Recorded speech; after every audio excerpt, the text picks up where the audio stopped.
प्यारे दोस्तों, सुप्रभातम। कैसे हैं आप लोग? मैं आपका दोस्त राकेश पंचाल आपके अपने YouTube channel the Rana ji पर आज की इस विराट जियो सीरीज में आप सभी का हार्दिक स्वागत एवं अभिनंदन करता हूं। जैसा कि हम लोग राजस्थान की नदी घाटी परियोजनाओं का अध्ययन कर रहे हैं तथा यहाँ पे हम लोग जो है वो राजस्थान की वर्तमान में जो है माही बजाज सागर परियोजना पर चर्चा करने वाले हैं। उसके अलावा हम लोग यहाँ पे बात करेंगे सरदार सरोवर परियोजना की भी हम लोग जो है वो यहाँ पर चर्चा करने वाले हैं। तो इन दोनों के बारे में हम अभी अध्ययन करेंगे। सबसे पहले हम लोग देखते हैं माही बजाज सागर परियोजना की बात करते हैं।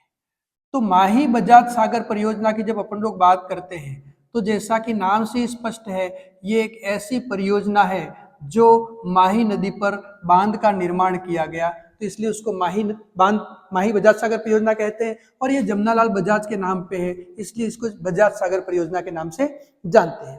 तो ये जो माही बजाज सागर परियोजना है ये किस नदी पर स्थित है? माही नदी पर स्थित है। और माही नदी जो है वो राजस्थान के जो दक्षिणी भाग है उस दक्षिणी भाग की प्रमुख नदी है। ये नदी जो है वो मध्य प्रदेश से होकर के आती है, उसके बाद में ये नदी राजस्थान में आती है, उसके बाद में ये जो नदी है वो कहाँ पे जाती है? गुजरात में खंभात की खाड़ी में होकर के समुद्र में विलीन हो जाती है। तो इस स्थिति को जब अपन लोग देखते हैं यहाँ पर, तो ये जो माही बजाज सागर परियोजना की जब हम लोग बात करते हैं तो माही नदी के ऊपर राजस्थान में यहाँ पे एक बांध बनाया गया। और वो बांध कहाँ पर बनाया गया? बांसवाड़ा जिले में। कौन से जिले में बनाया गया? बांसवाड़ा जिले में। और बांसवाड़ा जिले में कहाँ पर बनाया गया? तो बोरखेड़ा में एक बांध का निर्माण किया गया। ठीक है। और उस बांध का निर्माण किया गया सिंचाई, पेयजल एवं विद्युत आपूर्ति के लिए। तो ये जो परियोजना है वो परियोजना दो राज्यों की संयुक्त परियोजना है। कौन कौन से राज्यों की संयुक्त परियोजना है? गुजरात और राजस्थान की संयुक्त परियोजना है। तो ये किन राज्यों की संयुक्त परियोजना है? तो ये संयुक्त परियोजना है। और वो कौन कौन से राज्य हैं? एक तो है आपके राजस्थान और दूसरा कौन सा राज्य है? गुजरात है। तो इसके सिंचाई के लिए जल का जब बंटवारा किया गया तो राजस्थान के हिस्से में कितना जल आया? 45%। और गुजरात के हिस्से में कितना जल आया? 55%। इस प्रकार से राजस्थान का हिस्सा इसमें कितना है?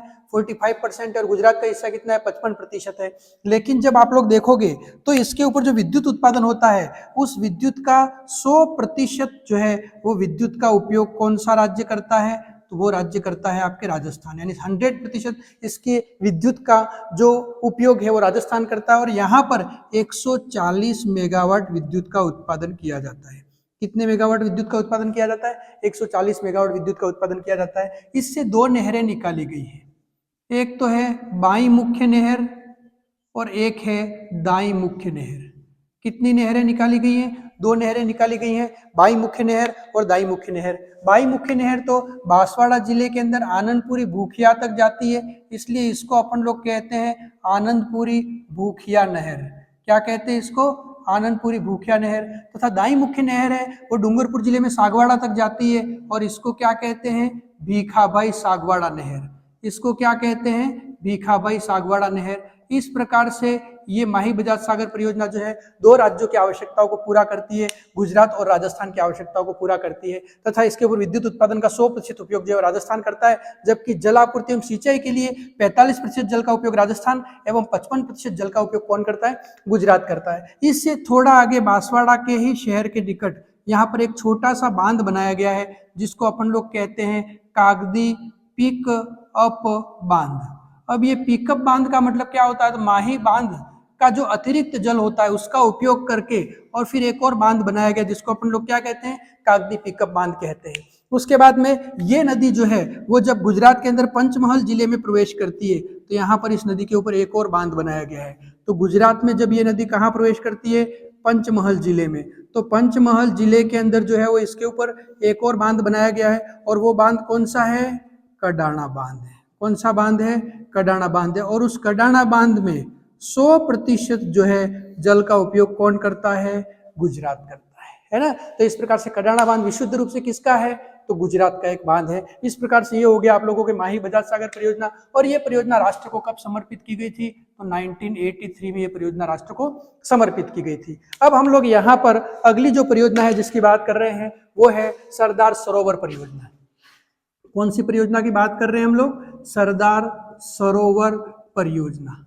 जैसा कि एक तो आप लोगों को नाम से एक चीज पता चल गई होगी, सरदार से मतलब क्या है, सरदार वल्लभ भाई पटेल। तो सरदार वल्लभ भाई पटेल के नाम पर गुजरात में एक बहुत बड़ा बांध बनाया गया और उस बांध को अपन लोग क्या कहते हैं, सरदार सरोवर बांध कहते हैं, क्योंकि गुजरात में जो नर्मदा नदी है उस नर्मदा नदी को सरोवर के नाम से जाना जाता है। और गुजरात में सरदार पटेल जो हम जानते हैं, वल्लभ भाई पटेल का बहुत ही बड़ा देश के एकीकरण में बहुत बड़ा योगदान है। तो यहाँ सरदार पटेल के नाम पर सरदार सरोवर परियोजना का निर्माण किया गया नर्मदा नदी के ऊपर। कौन सी नदी के ऊपर किया गया, तो यहाँ नर्मदा नदी के ऊपर जो है वो बांध बनाया गया। कहाँ बनाया गया, गुजरात में, है ना। तो गुजरात में नर्मदा नदी के ऊपर बांध बनाया गया। तो ये जो नर्मदा नदी है वो कहाँ से निकलती है, तो एक तो है आप लोगों के मध्य प्रदेश, मध्य प्रदेश के बाद में फिर आती है महाराष्ट्र, महाराष्ट्र के बाद में फिर ये आती है गुजरात। तो इस प्रकार से मध्य प्रदेश, महाराष्ट्र, गुजरात और राजस्थान 4 राज्यों की संयुक्त परियोजना है। तो ये कितने राज्यों की संयुक्त परियोजना हो गई, 4 राज्यों की। कौन कौन से राज्यों की संयुक्त परियोजना हो गई, मूल रूप से तो हो गया मुख्य राज्य गुजरात, उसके बाद में कौन सा राज्य हो गया, मध्य प्रदेश, उसके बाद में कौन सा राज्य हो गया, महाराष्ट्र, उसके बाद में कौन सा राज्य हो गया, राजस्थान।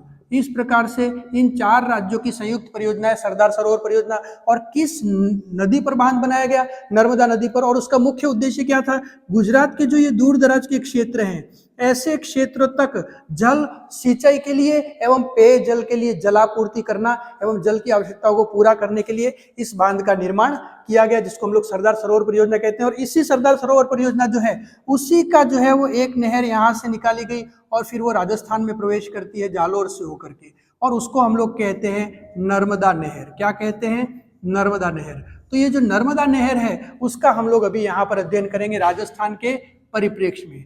तो ये जो नर्मदा नहर है वो नर्मदा नहर का राजस्थान में लंबाई कितनी है, 76 किलोमीटर है। कितनी लंबाई है, 76 किलोमीटर। और राजस्थान में ये प्रवेश कहाँ से करती है, तो राजस्थान में नर्मदा नदी प्रवेश करती है सीलू गांव से, और सीलू गांव कहाँ पर है, आपके जालोर में है। और ये समाप्त कहाँ पर होती है, अर्थात कहाँ तक जाती है, जिसको अपन लोग कहते हैं 0 पॉइंट। तो इसका 0 पॉइंट कहाँ पर है, गूढ़ा मलानी। कहाँ पर है, गूढ़ा मलानी तहसील। और गूढ़ा मलानी तहसील कहाँ पर है, बाड़मेर में। इस प्रकार राजस्थान की बात करते हैं तो राजस्थान के अंदर ये 2 जिले हो गए। कौन कौन से जिले हो गए, तो यहाँ से जब अपन लोग देखते हैं तो एक तो हो गया जालोर और एक हो गया आप लोगों के बाड़मेर। इन जालोर और बाड़मेर जिले के अंदर जो है पेयजल एवं सिंचाई के लिए जल जो प्राप्त होता है वो किससे होता है, नर्मदा नहर से प्राप्त होता है। तो जालोर जिले की तो कौन सी तहसील को सिंचाई प्राप्त होती है, तो यहाँ आ जाएगा आपके जालोर जिले की सांचौर तहसील। तथा बाड़मेर जिले की कौन सी तहसील लाभान्वित है इससे, तो बाड़मेर जिले की जो तहसील लाभान्वित है वो कौन सी है, गूढ़ा मलानी तहसील इससे लाभान्वित है नर्मदा नहर परियोजना के तहत। ठीक है, तो ये स्थिति यहाँ पे जाकर के और फिर बनती है। अब जब अपन लोग देखते हैं तो ये जो नर्मदा नहर परियोजना है, इस परियोजना के माध्यम से जो है वो यहाँ पर सिंचाई की जाती है। और सिंचाई के लिए एक विशेष तकनीक का उपयोग किया जाता है, और वो तकनीक कौन सी है, उसको अपन लोग कहते हैं बूंद बूंद टपकाना विधि। किस विधि से सिंचाई की जाती है, बूंद बूंद टपकाना विधि से सिंचाई की जाती है। उसी को अपन लोग जो है स्प्रिंकलर पद्धति भी कहते हैं। क्या कहते हैं, स्प्रिंकलर पद्धति भी कहते हैं। और इसी को अपन लोग फव्वारा पद्धति भी कहते हैं, अर्थात धीरे धीरे एक एक बूंद जो है वो पानी का उपयोग किया जाता है और फव्वारों के माध्यम से जो है वहां पर सिंचाई की जाती है, ताकि जल का जो मिसयूज नहीं हो सके और जल जो है व्यर्थ नहीं बह जाए। तो इस प्रकार से यहाँ पर बूंद बूंद टपकाना, स्प्रिंकलर एवं फव्वारा पद्धति से सिंचाई की जाती है। और वो कौन सी नहर के तहत की जाती है, नर्मदा नहर के तहत की जाती है। इसका प्रवेश कहाँ से होता है, सीलू गांव जालोर से होता है। समाप्ति स्थल 0 पॉइंट कौन सा, गूढ़ा मलानी तहसील बाड़मेर है। और जालोर की सांचौर तहसील तथा बाड़मेर की गूढ़ा मलानी तहसील को जो है इससे पेयजल एवं सिंचाई की सुविधा प्राप्त होती है। और इस नहर का राजस्थान में कुल लंबाई कितनी है, 76 किलोमीटर है। तो इस प्रकार से ये हो गए आप लोगों के नर्मदा नहर। अब हम लोग इसके बाद में राजस्थान की कुछ और छोटी बड़ी सिंचाई परियोजनाओं पे भी हम लोग चर्चा जो है वो कर लेते हैं यहाँ पर, जो कि प्रतियोगी परीक्षा के हिसाब से बहुत ही ज्यादा महत्वपूर्ण होता है। तो इसमें जब हम लोग देखते हैं तो एक है आप लोगों के राजीव गांधी सिद्धमुख नौहर परियोजना। कौन सी परियोजना है, राजीव गांधी सिद्धमुख नौहर परियोजना। कौन सी परियोजना है, राजीव गांधी सिद्धमुख नौहर परियोजना। तो ये जो राजीव गांधी सिद्धमुख नौहर परियोजना है ये राजस्थान और हरियाणा की संयुक्त परियोजना है। कौन कौन से राज्यों की संयुक्त परियोजना है, राजस्थान और हरियाणा की संयुक्त परियोजना है। और इसका उद्देश्य क्या है, तो रावी और व्यास जो नदियां हैं उसके अतिरिक्त जल का उपयोग करना, है ना, अतिरिक्त जल का उपयोग करना, जलापयोग या जलोपयोग, अतिरिक्त जल का उपयोग करना। और इससे जो लाभान्वित जिला है यहाँ पर, वो जिला कौन सा हो जाएगा, हनुमानगढ़। तो इससे लाभान्वित जिला कौन सा हो गया, हनुमानगढ़। इस प्रकार से ये जो परियोजना है वो भी हमारे लिए महत्वपूर्ण है। उसके बाद में फिर हम लोग बात करते हैं ईसरदा परियोजना, जो कि बनास नदी पर है, सवाई माधोपुर में है। उसके बाद में हम लोग बात करते हैं गुरुग्राम परियोजना, यमुना नदी पर है, भरतपुर में है। उसके बाद में हम लोग देखें तो काली सिंध परियोजना जो है वो झालावाड़ में है। मनोर थाना परियोजना जो है परवन नदी के ऊपर है और ये बारां तथा झालावाड़ के मध्य में है। उसके बाद में फिर हम लोग देखते हैं चौली परियोजना जो है उसकी अगर हम लोग बात करते हैं तो ये झालावाड़ में है। मोरेल परियोजना जो है वो दौसा और सवाई माधोपुर की संयुक्त परियोजना है। उसके बाद में नारायण सागर परियोजना जो है वो खारी नदी के ऊपर है और ये कहाँ पर स्थित है, अजमेर में स्थित है। उसके बाद में सावन भादो परियोजना जो है वो कोटा में स्थित है। उसके बाद हम लोग देखते हैं तो बत्तीसा नाला परियोजना जो है वो सिरोही में स्थित है। उसके बाद में हम लोग देखते हैं जल सागर परियोजना जो कि चित्तौड़गढ़ में स्थित है। इसके बाद हम लोग देखते हैं मोती झील परियोजना भी है जो कि भरतपुर में है और किस नदी पर है, ये रूपारेल नदी पर है। उसके बाद में हेमावास बांध भी है जो कि बांडी नदी पर है और जालोर में स्थित है। मानसी वाकल परियोजना भी है जो कि उदयपुर में मानसी और वाकल नदी पर है।